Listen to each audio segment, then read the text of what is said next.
Ladies and gentlemen, if you think you've seen precious metals move before, you haven't seen anything yet, because right now we're staring down one of the most dramatic shifts in the history of the markets. The gold to silver ratio collapsing not to 70 to 1, not even to 41, but back towards 7-1. That's the ratio that reflects real money, real scarcity, and real investor psychology. And when it moves this fast, it speaks louder than any headline. For most of recorded monetary history, gold and silver were not just commodities. They were money. And when something is money, its relationship to other forms of money is not arbitrary. It's discovered by the market over time. The gold to silver ratio was not invented by traders on a screen. It emerged naturally from thousands of years of human exchange, long before central banks, long before paper currencies, and long before governments thought they could manipulate value. The free market consistently recognized that roughly 7 ounces of silver equaled 1 oz of gold. That wasn't ideology, that was reality. Go back to ancient civilizations, Rome, Greece, Egypt, China, and you'll see the same pattern repeating itself. Gold was rarer, more compact, harder to mine. Silver was more abundant, more practical for daily transactions. Over centuries, the ratio fluctuated slightly, but it always gravitated back toward a narrow band. That ratio wasn't set by decree. It was set by supply, demand, scarcity, and utility. In other words, it was set by economics, not politics. Even when governments tried to interfere, they couldn't escape the truth for long. In the United States, the Coinage Act of 1792 fixed the ratio at 15:1, already higher than the ancient norm. And even that artificial adjustment didn't hold. Whenever the market price deviated, one metal disappeared from circulation and the other flooded the system. Gresham's law did what it always does. The market corrected the lie. So when people today look at a gold to silver ratio north of 80 to 190 to 1 or even higher and treat it as normal, they are completely ignoring monetary history. Ratios like that are not signs of equilibrium. They are signs of extreme distortion. They don't reflect natural scarcity or real value. They reflect decades of monetary manipulation, paper contracts, leverage, and a financial system designed to suppress the signal that precious metals send about fiat currency. Silver has been the most distorted of all. Unlike gold, silver is both a monetary metal and an industrial metal is consumed. It has used up much of the silver mine throughout history, is gone forever, locked into electronics, solar panels, medical equipment, and countless industrial applications where recovery is uneconomic. Gold, on the other hand, is almost never consumed. Nearly all the gold ever mined still exists. That alone should make people question why silver is priced so cheaply relative to gold, yet the ratio blew out anyway. Why? Because modern markets don't trade physical reality. They trade paper promises. Silver futures contracts can be created in unlimited quantities, completely detached from physical supply. This paper silver has allowed financial institutions to suppress prices for years, masking true demand and discouraging investment. But paper markets can only override fundamentals temporarily. They can stretch the rubber band, but they can't break the laws of economics. Every time in history that the gold to silver ratio reached extreme levels, it didn't stabilize, it snapped back and it didn't move slowly. These reversals are violent, fast, and shocking to those who weren't paying attention. When confidence shifts, silver doesn't politely rise. It explodes. The ratio doesn't drift lower. It collapses. People forget that silver bull markets don't look like gold bull markets. Gold moves first quietly as smart money hedges against monetary insanity. Silver moves later, louder, and much faster as the broader market finally wakes up. That's why ratio collapses are always driven more by silver rising than gold falling. Silver plays catch up, and it does so aggressively. The idea that the ratio could move back towards 7 to 1 sounds radical only to those who don't understand history. It's not a prediction of something new. It's a reversion to something old. It's not speculation. It's normalization. What's extreme is not a 7-1 ratio. What's extreme is pretending that 90 to 1 reflects reality. Look at mining fundamentals. Silver is not mined primarily as silver. It is a byproduct of copper, lead, and zinc mining. That means supply cannot respond quickly to price. You can't just turn on silver production because silver prices rise. Meanwhile, demand continues to grow both industrially and monetarily. That is a recipe for structural shortage, not abundance, and yet for years the market priced silver as if it were disposable, plentiful, and irrelevant. That disconnect is exactly what the gold to silver ratio reveals. It is a measuring stick for distortion. The higher it goes, the more disconnected the market becomes from physical truth, and the longer it stays elevated, the more violent the correction when it finally comes. What we are witnessing now is not random volatility. It is the early stages of normalization.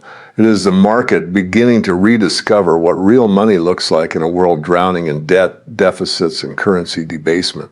As confidence in fiat iridesces, investors don't jump straight into silver, they ease in through gold. But once they realize gold alone isn't enough, silver becomes unavoidable. Historically, ratio collapses happen during periods of monetary stress, inflationary environments, debt crisis, loss of confidence in governments and central banks. That's not a coincidence. Precious metals don't create these crises, they expose them. The ratio doesn't predict chaos, it reflects it. A move back toward a historically grounded ratio would not require silver to do something unprecedented. It would simply require the market to stop believing in fantasy pricing. It would require physical demand to overwhelm paper supply. It would require reality to reassert itself. And when that happens, the move will not be orderly. It never is. People will look back and say it was obvious. They'll say the signs were everywhere, but by then the ratio won't be collapsing anymore. It will have already collapsed. The gold to silver ratio is not just a statistic, it is a verdict. And history has already told us how that verdict ends. Silver never outperforms gold by accident. When it happens, it's because powerful macroeconomic forces are colliding in a way that exposes just how fragile the financial system really is. Silver's relative outperformance is not about speculation or short-term momentum. It's about fundamentals asserting themselves after years of distortion. And right now, those forces are lining up in a way that investors have seen many times before, even if they refuse to recognize it. Start with inflation, not the politically adjusted numbers that governments publish, but real inflation as people actually experience it. Inflation is not prices going up. Prices are the symptom. Inflation is the expansion of the money supply. And by that definition, we're living through one of the most inflationary periods in modern history. Trillions of new currency units have been created out of thin air, backed by nothing but promises and political desperation. That excess liquidity doesn't disappear. It searches for a store of value. Gold is usually the first beneficiary. Silver follows, but when it follows, it tends to move much faster. As inflation expectations rise, interest rates may go up nominally, but real rates remain deeply negative. That's critical. Negative real rates punish savers and reward debtors. They destroy the incentive to hold cash and make tangible assets more attractive. Gold benefits because it protects purchasing power. Silver benefits for the same reason, but with an added kicker. Silver is still cheap enough for average investors to accumulate in meaningful quantities. That accessibility fuels broader participation, which accelerates price moves. Another macro force driving silver's outperformance is the sheer scale of global debt. Governments are drowning in obligations they can never realistically repay. The only politically acceptable solution is currency debasement, paying back debt in cheaper money. That strategy erodes trust in fiat currencies over time. When confidence weakens, investors don't just look for safety, they look for value. Gold represents stability, silver represents opportunity in past debt crisis. Silver consistently delivered higher percentage gains once the move began. Then there's the industrial side of the equation, which most people still underestimate. Silver is not just a monetary metal sitting in vaults. It is a critical input for modern technology. It is essential for electronics, renewable energy, medical applications, and advanced manufacturing. Unlike gold, silver is consumed. Once it's used, much of it is gone forever. That means growing industrial demand competes directly with investment demand for a limited and shrinking supply. At the same time, the push toward electrification and so-called green energy is accelerating silver consumption. Solar panels alone require substantial amounts of silver, and that demand is not cyclical, it's structural. Governments can mandate green transitions. They cannot mandate more silver into existence. This creates a supply-demand imbalance that cannot be solved with higher prices alone, because supply is constrained by geology and mining economics. Mining itself is another macro factor often ignored. Silver production is largely a byproduct of other metals. That means silver supply is not responsive to silver prices in the way gold supply is. Even if silver prices double, miners cannot simply double production. This rigidity turns rising demand into rising prices rather than rising output when investment demand returns, as it always does during periods of monetary instability. The impact on price is magnified. Meanwhile, gold has already played its role as the early warning signal. Gold moves first because institutional investors, central banks, and sophisticated capital understand what it represents. But once gold starts rising, it validates the inflation narrative. That's when silver becomes unavoidable. Investors begin to ask why silver is still priced as if monetary risk doesn't exist. That realization is what drives silver's relative outperformance. There's also a psychological component that plays out repeatedly. When gold becomes too expensive in nominal terms, investors look for alternatives that still offer leverage to the same macro themes. Silver fills that role perfectly. It's perceived as cheaper, more volatile, and capable of delivering outsized gains. That perception becomes self-reinforcing. More buyers enter the market. Liquidity tightens and price accelerates. Currency weakness adds fuel to the fire as the purchasing power of major currencies erodes. Commodities priced in those currencies rise. Silver, with its dual role, benefits disproportionately. It is both a hedge against currency debasement and a beneficiary of economic activity. That combination makes it uniquely positioned in an environment where growth is uneven. Inflation is persistent and policy credibility is collapsing. Central banks ironically contribute to silver's outperformance even when they don't own it. Their credibility problems drive investors toward tangible assets. Their interventions suppress real yields. Their reassurances convince fewer people each cycle. The more aggressively central banks attempt to control markets, the more they distort price signals and the more violent the eventual correction becomes. Paper markets also play a role until they don't. For years, leveraged paper trading has muted silver's price response to fundamentals. But paper claims only work as long as physical delivery is not demanded. When physical demand rises from investors, industries or both paper markets lose control. At that point, price becomes a function of availability, not contracts. That's when silver breaks away from gold on a percentage basis. Historically, silver outperforms gold not during calm markets, but during transitions, moments when narratives change, when confidence cracks, when investors realize yesterday's assumptions no longer apply. We are living through one of those transitions now. The belief that inflation is temporary, that debt doesn't matter, that currencies can be debased without consequence. Those beliefs are eroding. Silver doesn't need perfection to outperform gold. It only needs reality to intrude. It needs inflation to persist longer than promised. It needs rates to stay below inflation. It needs industrial demand to keep growing. It needs trust in fiat to continue declining. None of those are extreme assumptions. They are already happening. When these macro forces converge, silver doesn't just rise, it reprices. It closes the gap that never should have existed in the first place. And when that process begins in earnest, gold doesn't lose. Silver simply wins more. That's not speculation. That's how this cycle has always worked. Fiat money only works as long as people believe in it. And belief is not a permanent foundation. It's fragile, emotional, and easily shattered by reality. The entire modern financial system is built on that fragility, yet it pretends to be permanent. Governments tell people that paper currencies have value because laws say they do, because central banks manage them, because economists model them. But none of that creates real value. Value comes from scarcity, from effort, from something that cannot be created at will. And that's exactly what fiat money lacks.